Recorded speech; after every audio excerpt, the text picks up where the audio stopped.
25 अक्टूबर को एक दुर्भाग्यपूर्ण घटना थाना चकेरी क्षेत्र में हुई थी, जिसमें वीरेंद्र स्वरूप स्कूल के 12वीं के छात्र रोनिल सरकार पुत्र संजय सरकार, इनकी डेड बॉडी मिली थी। वो घटना घटित होने के उपरांत जो भी अभियोग पंजीकृत हुआ था, उसके खुलासे के लिए पुलिस निरंतर प्रयास करती रही है। ये एक ऐसा केस था जिसमें कानपुर कमिश्नरेट की पुलिस ने एक चैलेंज के रूप में लिया था। हम सबका प्रयास था कि इस केस का खुलासा बिल्कुल सही होना चाहिए।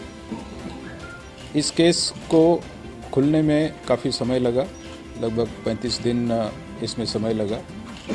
रोनिल सरकार के माता पिता, विशेषकर उनके पिताजी श्री संजय सरकार जी का भी इसमें पूर्ण सहयोग था और उनके द्वारा हमारे जो प्रयास हो रहे थे उसमें हमसे कंधे से कंधा मिला के सहयोग दिया है।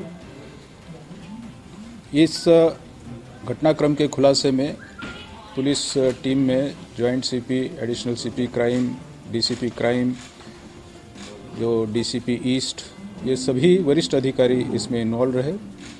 इसके पीछे कारण यह भी था कि ये घटनाक्रम स्कूल के छात्रों के बीच काफ़ी पूछताछ पे निर्भर करता था, इसका खुलासा उस पर निर्भर करता था। तो अत्यंत ही केयरफुल रहते हुए इसमें पूछताछ और इंट्रोगेशन किया जाना था। लेकिन कानपुर कमिश्नरेट की पुलिस का पेशेंस, रोनिल सरकार के माता पिताओं का सहयोग और हमारी जो टीमें इसमें लगी थी, उनकी पूर्ण निष्ठा और लगन के फलस्वरूप आज कानपुर कमिश्नरेट की पुलिस इस ब्लाइंड केस को वर्कआउट करने में सफल रही है।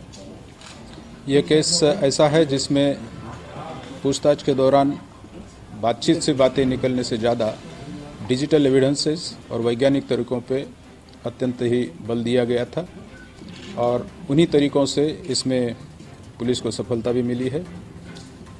इस विवेचना में क्या क्या कदम उठाए, क्या क्या डिजिटल एविडेंसेस हैं, इसके बारे में अभी विस्तार से आपको मेरे साथी अधिकारियों द्वारा बताया जाएगा, जिन्होंने इस केस पे कार्य किया है। इस केस में एक विकास नाम के लड़का है, वो भी उसका नाम प्रकाश में आया है। इसके खिलाफ पुख्ता डिजिटल एविडेंसेस हैं, उसका डिजिटल फुटप्रिंट भी है। इसी के आधार पे इस केस को वर्कआउट किया गया है, जिसके डिटेल्स इसमें बताए जाएंगे। जो भी टीम इसमें लगी थी, मैं सभी अधिकारी जो इसमें परिश्रम किए हैं उन सभी को हार्दिक बधाई देता हूं और जो हमारे अराजपत्रित अधिकारियों के दल इसमें लगे थे उनको भी मैं बधाई देता और उनको मैं पुरस्कृत करने की भी घोषणा करता हूं। इसमें मैं विशेष रूप से एक एक्सपर्ट टीम जो हमने बाहर से मंगाई थी उसका भी धन्यवाद देता हूं। इस टीम को मंगाने में कानपुर शहर में स्थित साइबर कंपनी के जो मालिक हैं प्रसाद खरवटकर, उनका भी मैं बहुत बहुत धन्यवाद देता हूं। उन्होंने अपने उच्च विशेषज्ञ को उपलब्ध कराया। हालांकि वो विशेषज्ञ